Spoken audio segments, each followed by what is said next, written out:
sur Issour, Shvitat Behemto, Yom Tov. Est-ce que c'est Minatora ou Midera Banan? On a vu que le Rama a dit que c'était Midera Banan.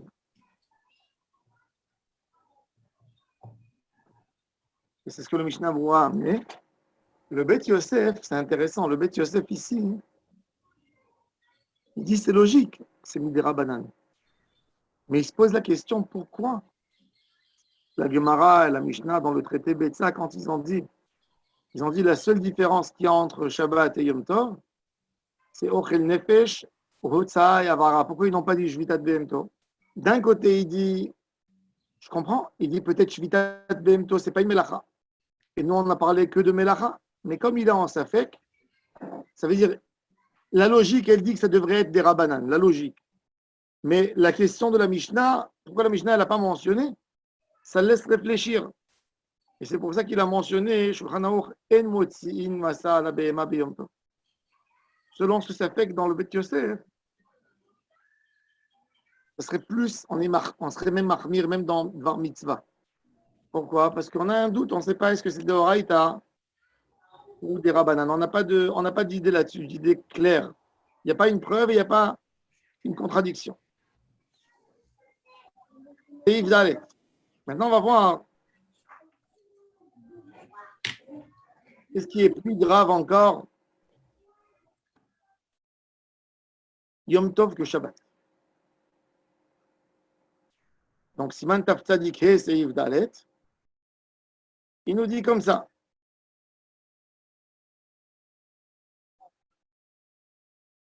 Mouktsé, apalpi chez Moutar be Shabbat.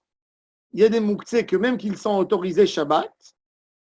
Echmiru bo be Yom Tov ve'asarur. Nos sages ont été rigoureux par rapport à mouktsé Yom Tov et ils l'ont interdit.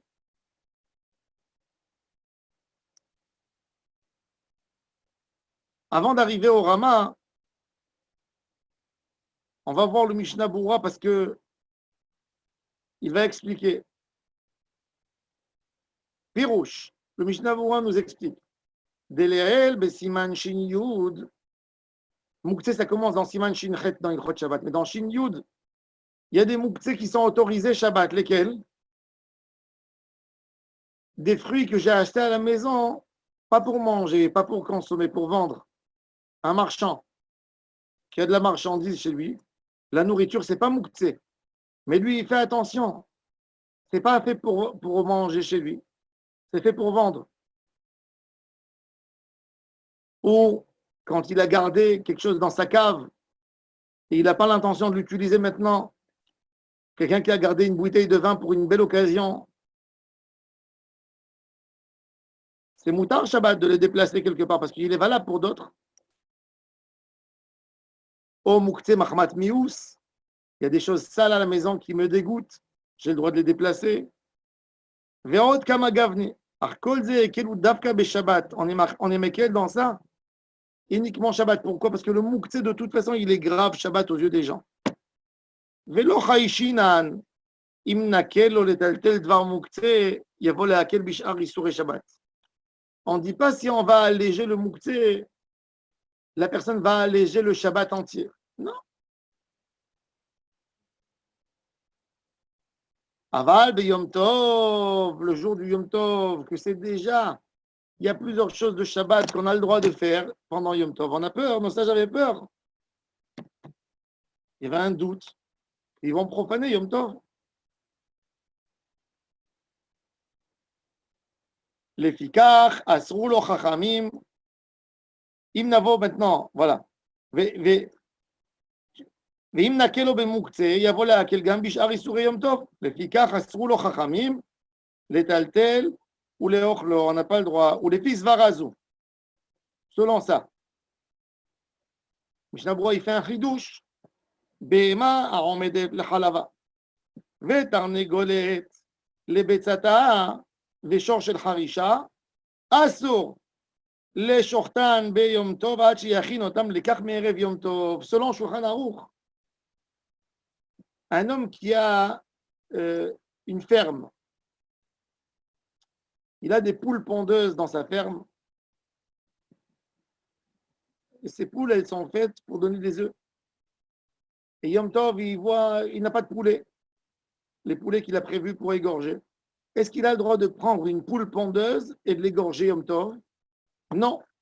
Selon Shulchan Aruch, c'est comme Kliya Omed Lisrora, des ustensiles qui sont faits pour vendre. Shabbat, on est Mekel, mais pas Yom Tov. Pareil, une vache laitière ou une chèvre laitière, puisqu'elle est prévue pour donner du lait et pas pour manger, ça serait assourd. Et les mouktsé, c'est un mouktsé qu'on autorise Shabbat, mais qu'on n'autorise pas Yom Tov. De toute façon, Shabbat, l'œuf, il est mouktsé. En soi, parce que c'est nolad et d'autres choses. Mais il n'y a pas un mouktsé, par exemple, des fruits ou des choses que j'ai décidé de garder pour vendre. Si mes enfants, ils les ont pris pour manger, il n'y a pas de problème. Mais Yom Tov, oui, c'est assourd.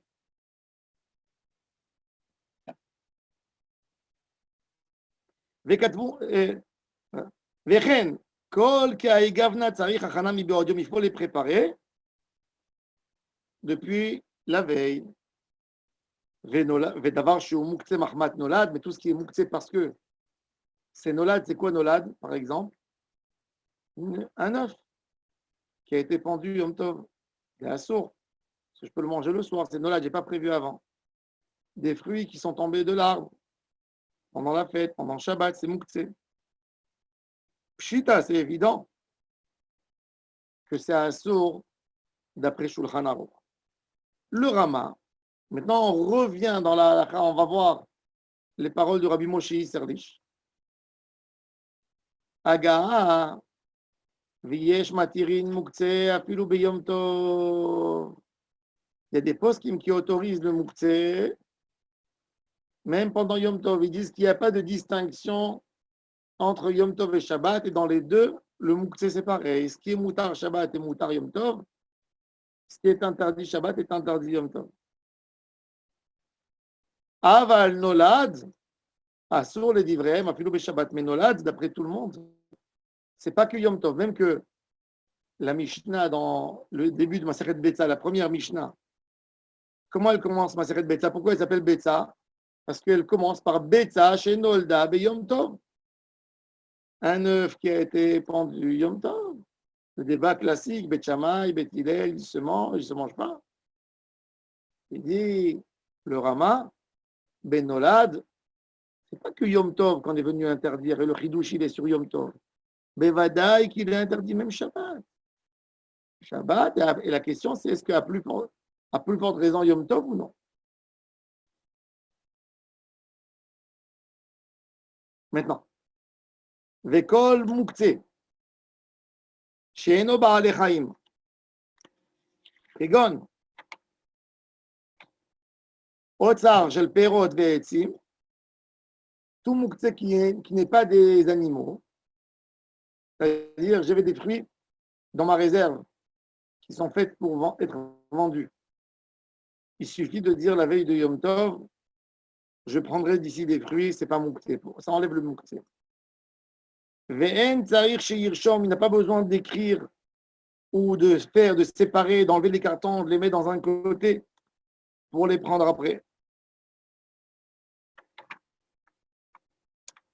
Il y a d'autres poskim qui ne sont pas d'accord et ils disent que dans ça, il faut carrément marquer l'endroit avec un acte où je veux manger. Il ne suffit pas de prononcer de ta bouche, il faudrait mettre dans un carton spécial, faire bouger le carton de côté, marquer. Pas sur une feuille, pas forcément sur une feuille.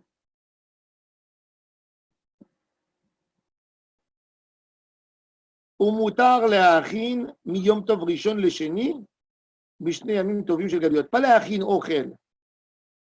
On n'a pas le droit de préparer à manger depuis Yom Tov Rishon à Yom Tov Sheni. On est mahmir. En Yom Tov mechin le Yom Tov chavero.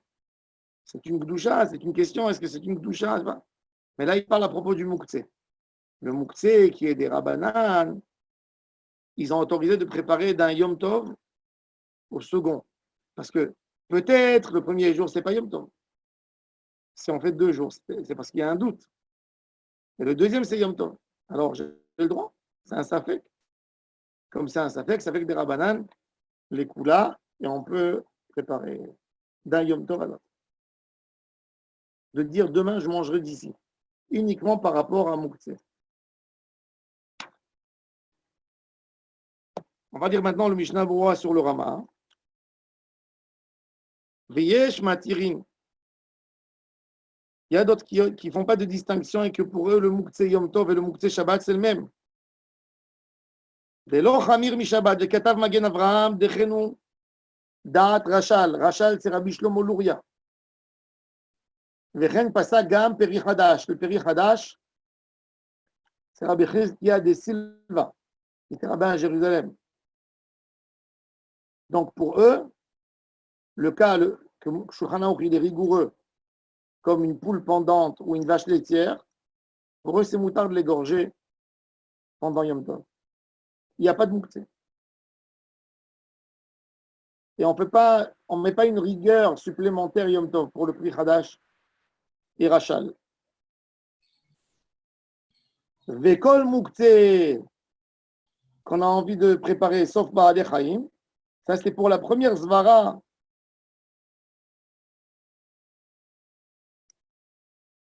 Qui a dit que mouktsé c'est assourd. Parce que pour ceux qui disent que mouktsé, ils autorisent, on n'a pas besoin une amira, on n'a pas besoin de prononcer que je vais utiliser, sauf dans deux fruits. C'est quoi? Pas dans des fruits que j'ai l'habitude de vendre, dans deux fruits que je les mets sur mon toit à l'étalage et j'ai une intention de ne pas les manger avant, de ne pas les faire descendre. C'est quoi? C'est les figues sèches et les raisins secs. Ceux-là, je ne vais pas les faire descendre moitié secs. Donc, c'est comme si j'ai prévu que maintenant, c'est comme des pierres.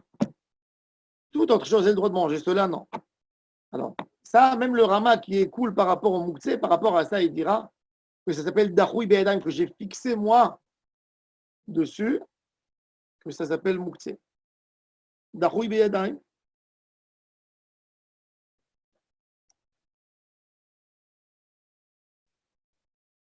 Non, dans un Mouktsé classique, il a dit le Rama qu'il suffisait de dire de là, je prendrai demain. Explique Mishnah Berurah dans la lettre Kaf Aleph. דעותם שייקח למחר הרי כמו שהוברר למפריע דלהם כיוון בהכנתו. דבמילתא דרבנן קיימא לן ויש לה ברירה. Il dit puisque demain, quand je vais prendre, il va s'avérer dorénavant, a posteriori, que c'était ça ce que je voulais. Non, comment on dit? Pas a posteriori. Il va s'avérer rétroactif, excusez-moi.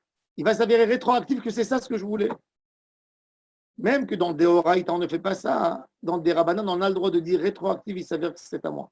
Tout ce qui est un Issour des Rabanan, on est Mekel, on dit rétroactif. Il y a des endroits où on ne dit pas rétroactif. Par exemple, un juif avec un juif converti qui a un frère Goy et qui ont hérité de leurs parents des idoles, des statues en or. Est-ce que le juif a le droit de dire à son frère Goy, prends-toi le mobilier, les bijoux, les statues, et moi je prendrai la maison? Il fait un échange contre la Avodazara, c'est à lui. Ou je peux dire non. Du moment qu'il a reçu la maison, il s'avère rétroactif, c'était ça sa part. Alors quand c'est Deoraïta, on n'a pas le droit. Il y a une manière de le faire. Voilà. En tous les cas, Deoraïta, en brera. Des Rabanan, yesh brera. C'est une sougia dans ma série de Betsa, justement. En plusieurs endroits dans le Talmud. Maintenant, le Rama, il dit pas la peine de déplacer les cartons et de les marquer.